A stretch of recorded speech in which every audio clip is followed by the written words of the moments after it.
Yo, what's going on, guys? Eagle Talks Football. We're back again with another video, and today I am absolutely fuming. What the hell is going on?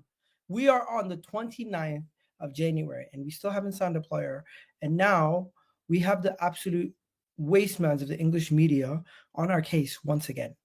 This is a disgusting piece from Andy Dunn of the Mirror, talking about Miles Lewis-Skelly today.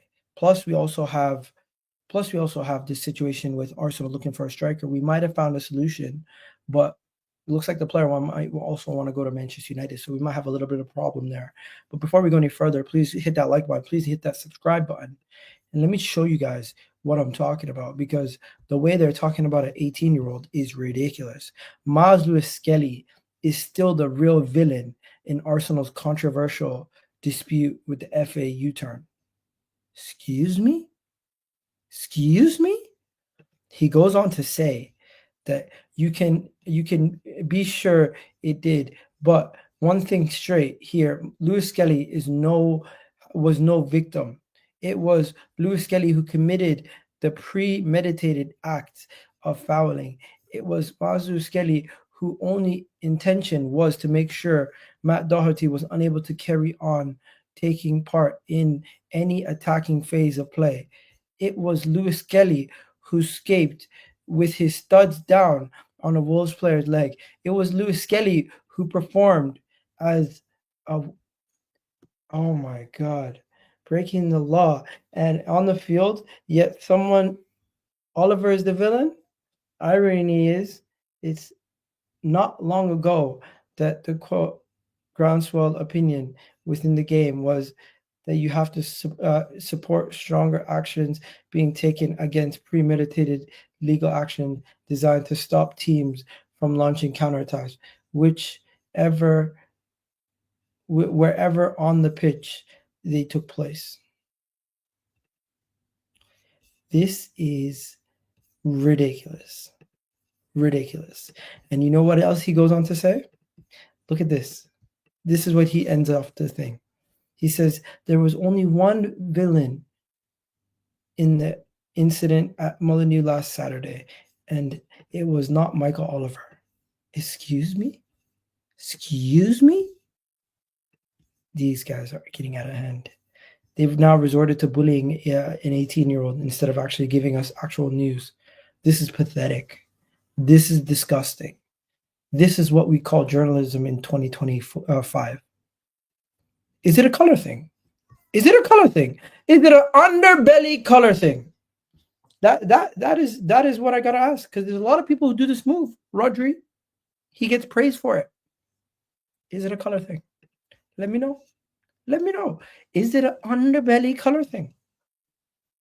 You got to give them credit. These guys, this is what they do. This is what they do in the newspaper. Phil Foden buys a house. Amazing. He buys a house for his mom. What do you call it? Tostin buys a house. Oh my God. How is Man City player who's on $25K a week buying a $2 million house despite never playing a game in the Premier League? Ridiculous. But yeah, let's talk about Mathys Tel. Let's talk about Mathys Tel. We got to talk about Tel. And the reason why we got to talk about Tel is because this guy, there's an opportunity he could join Arsenal. Yes, there's an opportunity this gentleman could join Arsenal, and he is available. Arsenal can purchase him, or he could go on loan. And let me give you guys the information. Tel himself is known and is very open to the move to Arsenal, both because of the status of the club and the possibility of game time due to attacking options with Arsenal. Sorry. Then you also have this one here. Arsenal are interested in Tel and have been monitoring him for a while now, as he fits all criteria. He's available and came to a surprise, of course, to the club. And any loan deal needs to include an option to buy. There you go. Next, you got Manchester United. Tottenham also interested in Mathys Tel, but he has told Chelsea, I don't want to come to you because there's no clear pathway and there's too much competition for places at Chelsea. Doesn't guarantee him much game time. So now who is Mathys Tel? Let me give you guys a little bit of an insight on who this guy is, and let me know if you guys think Arsenal should go and sign him.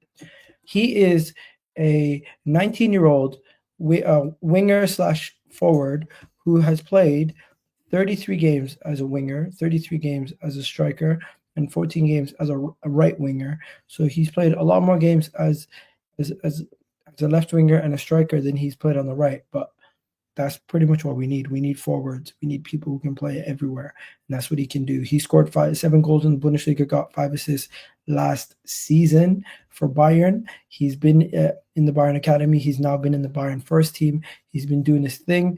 I got to give Mathys Tel credit. And he is, if I'm not mistaken, he is French. Let's make Arsenal French again. Let's go and get Mathys Tel, bring him in, quality player, possibly get him on loan. This is a good opportunity to get one over the rest of the guys and also still bring in a quality player to help this Arsenal attack. Now, Mathys Tel, is he going to be the answer in the long term? Probably not. Is he going to be a short-term filler and potentially loan deal that can benefit us? Yes. And if we do sign him on the long term, it will possibly be after a loan deal. But right now, it seems like he wants to join Manchester United. Being reported from this account here that he wants to join Manchester United. So we have to see. This person has actually blocked me, if I'm not mistaken. So, okay. So this person has blocked me. He's a Tottenham fan. So we're going to have to wait and see what happens. But hey, Mathys Tel, let's see what happens. Let's see what happens. By the way, I have a lot of people who block me on Twitter. It's not the first. It's not going to be the last. But yeah. In other news, is there any other news? Yeah, Martin Odegaard should be ready to go. Hopefully, we're going to have to wait and see if he's going to be okay. Kieran Tierney will be headed to Celtic. Yes, Kieran Tierney will be headed to Celtic and will stay with Arsenal until the end of the season. Despite all the random stuff that everyone's saying, Mathys Kelly has had his red card ban suspended, and he will not be facing a 3-match ban off the back of the red card. Arsenal still trying to get this youngster from the Norwegian, wonder kid. We're going to see if he ends up going to Girona or staying at Arsenal. But overall, we're expected to learn what's going to happen this week in regards to that. And yeah, that's pretty much it. Nothing more to be said. We spoke about heaven yesterday. We spoke about everything else yesterday. But yeah, as for today's game, I expect Arsenal to win in the Champions League today versus Girona. I'm going to go with a 2-0 Arsenal victory. Let me know what you guys think in the comment section. I'm out of here, people. Hopefully you guys enjoyed this video. And yeah, those scumbags from the mirror, man. Is it a color thing? It has to be. Anyways, I'm out of here, people. Peace.